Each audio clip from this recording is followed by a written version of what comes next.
Doctor Mohammad ইউনূসের এই সফর NCP কিভাবে দেখে? আপনাদের ফোরামে কি আলোচনা হয়?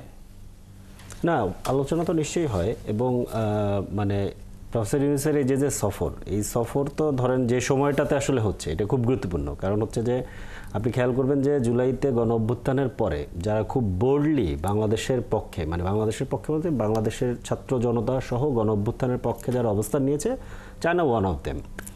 এবং অক্টোবরেই তারা শুভেচ্ছা স্বরূপ 2টা যুদ্ধজাহাজ পাঠায়।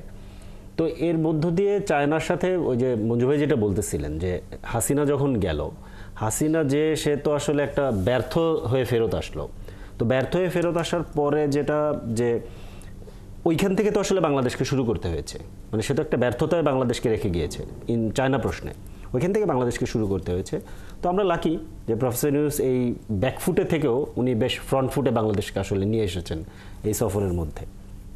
এখন রোহিঙ্গা ইস্যুর ব্যাপারটা আমরা জাতিসংঘের মহাসচিবের সফর এবং চায়নাতে প্রফেসর ইউনূসের সফর, এর আগে পররাষ্ট্র উপদেষ্টার সফর এবং গত কয়েক মাস ধরেই বিশেষ করে মালয়েশিয়ার প্রধানমন্ত্রী যখন আসলেন বাংলাদেশে, তখন থেকে আসিয়ানকে ঘিরে আমাদের যে পরিকল্পনা প্রফেসর ইউনূসের, তাতে করে আসলে বাংলাদেশকে ওই জায়গাতেই, বাংলাদেশ তো আসলে একটা রকম বলতে পারেন যে সবসময় মানে শুধু পশ্চিমে তাকিয়েছিল, কিন্তু বাংলাদেশকে তো আসলে পশ্চিম এবং পূর্ব দুই দিকেই আসলে সমানভাবে তাকাতে হবে।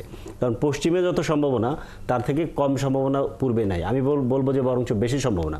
আমাকে একটু ইস্টপন্থী মনে হইতে পারে, আমি এই ঝুঁকি নিয়েই বলতেছি যে মানে এই সম্ভাবনা বাংলাদেশের জন্য হিউজ। অতএব এই পুরো ইস্টার্ন বেল্টে, বাংলাদেশের ইস্টার্ন বেল্টে যারা আছে, আসিয়ান সহ একেবারে চায়না জাপান পর্যন্ত, এই পুরোটা জায়গাতে তো আসলে সবচেয়ে বড় মানে এখানে কি বলবো, সবচেয়ে বড় গুরুত্বপূর্ণ রাষ্ট্র তো আসলে চায়না, অর্থনৈতিকভাবে বলেন এবং অন্য আঞ্চলিক রাজনীতি সব প্রযুক্তিগত দিক দিয়ে বটে তারা এগিয়েছে। কিন্তু আসবো আপনার কাছে আলোচনা।